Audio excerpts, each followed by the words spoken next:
வணக்கம். அபிடிவி லைவ்ல நம்ம பார்க்க போகிறது தென்காசி மாவட்டம் பாவூர் சத்திரம் அருகே எஸ்எஸ் மழலையர் பள்ளியில் வைத்து மல்லிகா முதியோர் இல்லம், சமூக நலன் மற்றும் மகளிர் உரிமைத்துறை, children's charitable trust, rotary club of Pavoor Chatram, SS மழலையர் பள்ளி, வாசன் கண் மருத்துவமனை, நெல்லை கேன்சர் சென்டர் இணைந்து மாபெரும் கண் மற்றும் கேன்சர் இலவச பரிசோதனை முகாமை நடத்தியது.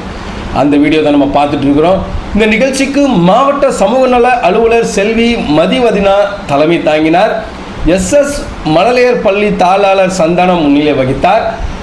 மல்லிகா முதியோர் இல்ல நிறுவனர் டாக்டர் அன்னை ஐயப்பன், சில்ட்ரன்ஸ் சேரிட்டபிள் ட்ரஸ்ட் மாவட்ட ஒருங்கிணைப்பாளர் டிக்சன் ஆகியோர் வரவேற்புரை நிகழ்த்தினர்.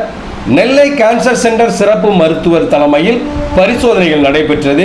அதனைத் தொடர்ந்து வாசன் கண் மருத்துவமனை செயல் அலுவலர் ரியாஸ் தலைமையில் கண்புரை, தூரப்பார்வை, கிட்டப்பார்வை போன்ற பல்வேறு கண் பரிசோதனைகள் நடைபெற்றது. முகாமில் பாவூர் சத்திரம் எஸ்எஸ் மழலையர் பள்ளி ஆசிரியர்கள், மல்லிகா முதியோர் இல்ல நிர்வாகிகள், சமூக நலன் மற்றும் மகளிர் உரிமைத்துறை அலுவலர்கள், சில்ட்ரன்ஸ் சேரிட்டபிள் ட்ரஸ்ட் பணியாளர்கள், ரோட்டரி கிளப் ஆஃப் பாவூர் சத்திரம் நிர்வாகிகள், வாசன் கண் மருத்துவமனை பணியாளர்கள், நெல்லை கேன்சர் சென்டர் பணியாளர்கள்,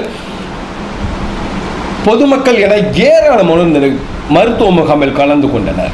மேலும் இந்த மருத்துவ முகாமில் பொதுமக்கள் தங்களுக்கு தேவையான இலவச மருத்துவ பரிசோதனை செய்து பயன்பெற்றனர்.